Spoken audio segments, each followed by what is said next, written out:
Thank you, Mr. Toastmaster. My fantasy of doing this evaluation was to come out up here without any notes and to give it completely extemporaneously. I brought some notes. The goal of the number 10 speech. I paused for emphasis, by the way. The speaker is to inspire the audience to improve personally, emotionally, professionally, or spiritually, relying heavily on emotional appeal. It should appeal to noble motives and challenge the audience to achieve a higher goal, a higher level of beliefs or achievement. And the speaker is to use the skills learned in previous projects and not use notes like I just did. Excellent speech in so many ways. I loved your beginning. You hooked us in right away. I loved your humor. And I loved your organization. He did just what we're all supposed to do and therefore met the requirements of building on your previous speeches.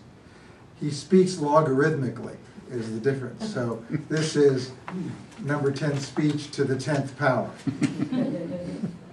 which I've never heard anyone do before. You don't have to do that to get through your CC number. You can just go straight ahead.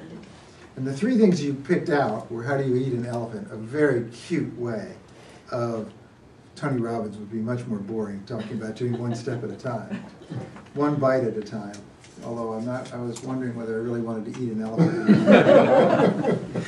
Improvement, always continuing to practice one step at a time. Very good point. And practice, if that means practicing failing, we practice failing, because here's a safe environment to do it. And then third, about fear, and clarifying what that fear was. Very good voice modulation, very good body motion as well. Suggestions. As far as the presentation of this speech, I would love it if you'd brought your violin with you.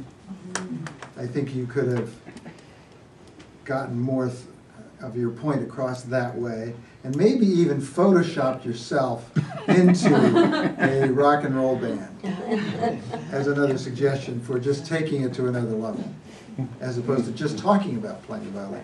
There was one slip up, I think, when you quoted Lance Armstrong. I don't think you meant to do that.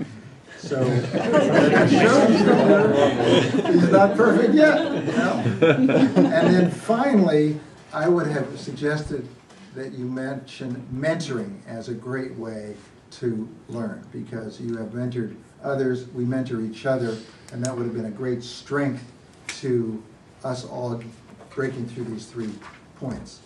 So mentoring and talking about that and featuring that would have added.